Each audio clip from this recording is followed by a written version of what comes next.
Nishant, doctor Nishant Shukla ji. Doctor doctor शिविला जी, अगर आपके पास कोई केस स्टडी हो जिसको आपने ट्रीट किया हो, तो वो आप इस समय का उपयोग करके यूटिलाइज कर सकते हैं। आपका ही थोड़ा लेक्चर में एड ऑन हो जाएगा। और फिर अगर कोई और डिस्कशन में आएंगे तो उनको चेकअप कर लेंगे। डॉक्टर निशांत शुक्ला जी को मैं आमंत्रित करता हूँ, वो भी बहुत अच्छे क्लिनिशियन है हम्म। और इनफर्टिलिटी उन पे भी केस आते हैं। नमस्कार स्वागत है सर। डॉक्टर निशांत शुक्ला जी। नमस्कार सर। समय अपना है, अब आराम से। दो केस की यहाँ पर मैं चर्चा करना चाहूँगा जो कि मैंने अपनी चिकित्सा में देखे हैं। एक केस मेल इनफर्टिलिटी का था जिसमें मुझे आंशिक सफलता मिली थी, और दूसरा केस जो है ये फीमेल इनफर्टिलिटी का था। उसमें मुझे कंप्लीट जो है वो सक्सेस मिली थी। तो पहले जो केस की मैं बात करूंगा, ये मेल इनफर्टिलिटी का केस था जो कि मेरे पास कुछ एक विचित्र संजोगों पे आया था। जो पेशेंट की डिटेल्स थी वो इस प्रकार से थी कि पेशेंट को कंप्लीट एजोस्पर्मिया था, और उसके चलते वो आईवीएफ करवाने के लिए जा रहे थे, और उनकी इच्छा थी कि जो स्पर्म हो वो खुद का ही हो, मीन्स फादर का ही स्पर्म हो। तो एटलीस्ट कुछ भी जो है ये बनना शुरू हो जाए, तो एटलीस्ट आईवीएफ से लेकर के इनको प्रेगनेंसी कंसीव हो जाए। तो जब मैंने उनकी कंप्लीट थोरो एग्जामिनेशन की, उनकी पूरी हिस्ट्री ली, तो उसमें जो दो तीन चीज़ें जो हाईलाइटिंग थी उसको मैं अभी शेयर करूंगा। फर्स्ट, कि उनका वेट जो है वो काफ़ी ज़्यादा था। उनका वेट 140 किलोग्राम्स था, और उनको फ्लैबी बॉडी था। बॉडी में जो है वो फेट काफ़ी डिपोजिशन था। सेकेंडरी कैरेक्टरिस्टिक डिमिनिश थे, और प्राइमरी कैरेक्टरिस्टिक में भी पिनाइल ग्रोथ जो है ये काफ़ी कम था। इवन अनडिस्टेंडेड टेस्टिस थी। तो ये एक कंप्लीटली फ्रॉलिक सिंड्रोम का केस था।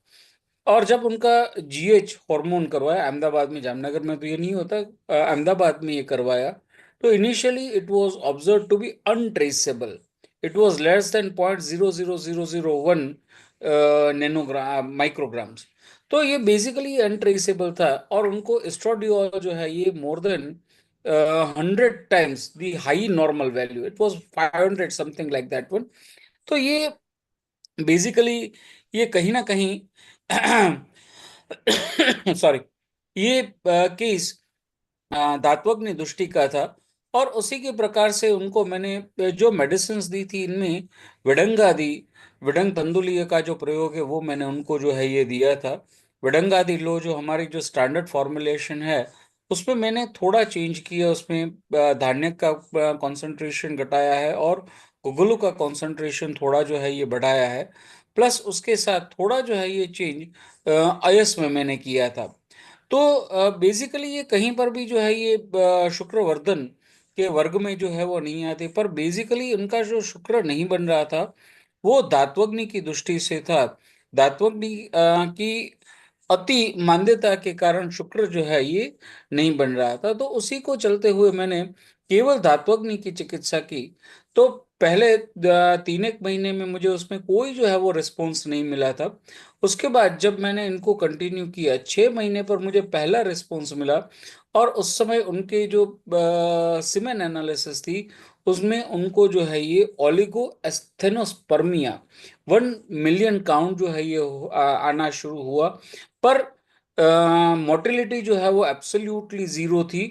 तो उनको जो है ये एटलीस्ट ये हो सकता था कि भाई वो आईवीएफ में कि कलेक्ट कर स्पर्म कलेक्ट कर ले, और उसके बाद जब कभी भी ये कन्वीनियंस हो तो दे सकते हैं। उसके बाद यही मैंने कंटिन्यू किया था। उसमें थोड़ा जो है मैंने आरोग्यवर्धिनी यूज किया था, थोड़ा पाचन के लिए मैंने शंखवटी यूज की थी। और 1 साल के बाद पेशेंट में एक दूसरा पॉजिटिव चेंज देखने को मिला।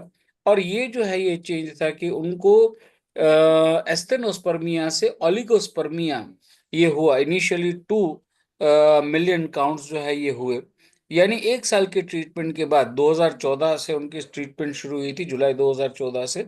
और जुलाई 2015 में, जून 2015 में इनकी जो काउंट थी, इनमें ये चेंज जो है वो दिख रहा था, फॉर्मुलेशन जो है वो फॉर्म स्पर्मेटोजेनेसिस इनिशिएट हो चुका था। इस समय तक इनके जो हार्मोनल ऐसे थे उसमें भी एस्ट्रोडियोल जो है ये काफी हद तक जो है ये घट गया था, which was initially 500, it came to 50, 2 times high about the normal.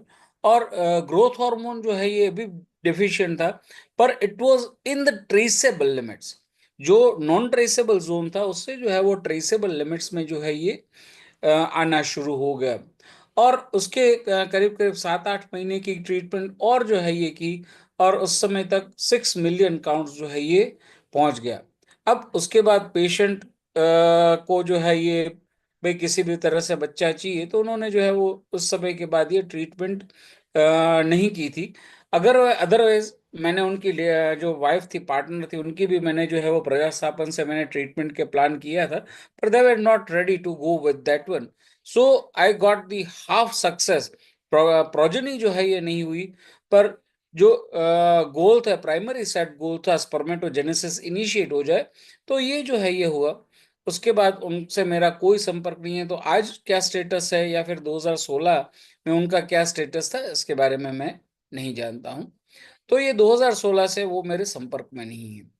अब जो मैं दूसरा केस की मैं बात कर रहा हूँ, वो केस जो है मेरे पास लेडी का आया था, और उसमें तीनों जो है ये प्रॉब्लम साथ में थे। पेशेंट वो को पीसीओएस था, पीसीओडी था, प्लस पीसीओडी और पीसीओएस को as a clinician we often term as a synonymous. मैं जानता हूं कि पीसीओडी और पीसीओएस दोनों अलग अलग चीजें हैं। बेसिकली आई एम फ्रॉम काय चिकित्सा, और यहाँ पर एक्सपर्ट है तो they can point me out, but for every clinical purposes we took this as a single entity, और उनको हम सिनोनिमस के रूप में जो है वो यूज करते। तो उनको जो है वो पीसीओएस था। अब पॉलिसिस्टिक ओवरीज थी, प्लस उनको यूट्राइन फाइब्रोइड था, और थर्ड उनको जो है वो हार्मोनल इम्बैलेंस जो है। पीसीओएस में वैसे भी जो है वो हार्मोनल इम्बैलेंस जो है ये होता ही है। पेशेंट को हाइपोथायरॉयडिज्म भी था। सो ऑल द फैक्टर्स ये इस प्रकार से थे कि पेशेंट में प्रेगनेंसी रहना ये एक सबसे मुश्किल काम था। तो इनिशियली तो मैंने उनको जो है ये केवल 4 चीजें कही थी कि सीड्स यानी कि ओव्यूलेशन ठीक से हो, प्रेगनेंसी के लिए जो एटमॉस्फेयर बनता है वो फर्मेंट सॉरी फेलोपियन ट्यूब ठीक होनी चाहिए। थर्डली उनका जो है ये यूट्रस, और यूट्रस को कंट्रोल करने वाले जो हॉर्मोन्स है उसको रेगुलेट करना। और लास्टली पीस ऑफ माइंड, क्योंकि जो पीस ऑफ माइंड होगा तो ही जो है प्रोजेनी की पॉसिबिलिटी रहती है। इनिशियली जो है वो उनको केवल शुद्धि के लिए मैंने आर्तव दृष्टि को ट्रीटमेंट फोकस मैंने किया था, और करीब करीब 1 साल तक उनको जो है वो मैंने आरोग्यवर्धिनी के साथ रजत प्रवर्तनी भी दिया था। और इन बिटवीन उनको जो है वो पहले फर्स्ट फेज में उनका मेंसेस रेगुलेट हुआ। उसके बाद पेशेंट को मैंने कहा कि भाई now you can try for that one, and I shifted my medicine from Rajat Pravartani to Prajasthapan Yog, जो चरक में है वही मैंने इसको यूज किया था। उसके साथ साथ ऑल्टरनेटिवली मैं शतावरी, 1 मंथ शतावरी, 1 मंथ गर्भपाल, इस प्रकार से मैं उनको जो है वो शिफ्ट करता था।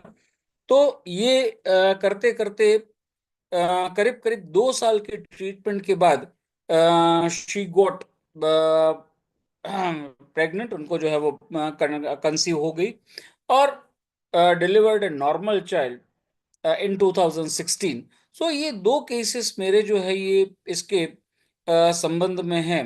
तो पहले केस के संबंध में मैं एक कहना चाहूंगा कि जो एक हम कंप्लीट एजोस्पर्मिया के केसेस में केवल 2 फैक्टर्स को ही मानते हैं, एक तो ऑब्स्ट्रक्टिव फैक्टर्स, और दूसरा जो है सार्टोलिसल ऑनली सिंड्रोम। तो एक तीसरा फैक्टर्स जहाँ की एस्ट्रोडियोल एक्सेस के कारण और ग्रोथ हार्मोन डिप्लीशन के कारण ये हुआ था। दिस इज द हार्मोनल या फिर humoral factor of complete azoospermia. तो ये था, और इनको जो है वो ट्रीटमेंट में केवल और केवल अग्नि की ट्रीटमेंट करते हुए पेशेंट में लो अयस्क का भी यूज कर सकते हैं, विडंग तंदुल का भी यूज कर सकते हैं, आरोग्यवर्धिनी का भी यूज कर सकते हैं। कोई अगर शुक्र के लिए डायरेक्ट ऐसी मेडिसिन जो कि शुक्राग्नि पर काम करती हो, और मेदाग्नि पर काम करती है, तो इसका भी हम यूज कर सकते हैं। This is only indicative, but जो फोकस था that was on the planning, कि भाई क्या ऑब्जेक्टिव सेट किए और उस ऑब्जेक्टिव को अचीव करने के लिए क्या क्या मेडिसिन हम यूज करेंगे। तो ये मेरे दो अनुभव हैं। इनके अलावा तो रूटीन जो है वो चलता रहता है, पर ये दो इम्पोर्टेंट केसेस जिनकी मैं यहाँ पर इस मंच पर प्रस्तुत मैंने किए हैं। आज मुझे थोड़ा अगर वक्त होता तो मैं इन सभी जो है वो केस पेपर्स के साथ, उनके रिकॉर्ड्स के साथ थोड़ा जो मैं यहाँ पर शेयर कर सकता था। Thank you very much sir. अस्तु।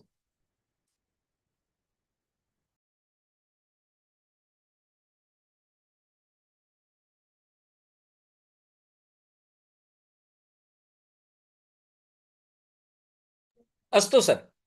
एक मिनट होल्ड कर। जी निशान जी, बहुत बहुत आभार, बहुत बहुत आभार आपका। हमारी 8 मिनट बाद नई वेबिनार शुरू हो रही है।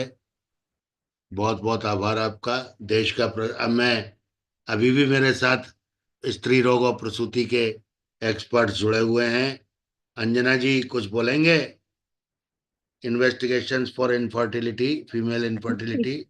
जी सर, जी सर, बहुत बहुत अच्छा प्लेटफॉर्म है सर आपका। अभी मैंने कुछ देर पहले अपनी बात रखी हुई थी, और जैसे सर ने बहुत अच्छा बताया, बच्चों के लिए बहुत अच्छा मैसेज है कि हमें जो एजियोस्पर्मिक जैसे केसेस में भी हमें धात्वाग्नि से लेके और जठराग्नि, धात्वाग्नि, भूताग्नि का अगर हमने एक अपने मन में बना ली सोच, क्योंकि बच्चे क्या चाहते हैं या आज के पेशेंट भी यही चाहते हैं कि हमें तुरंत रिजल्ट मिले।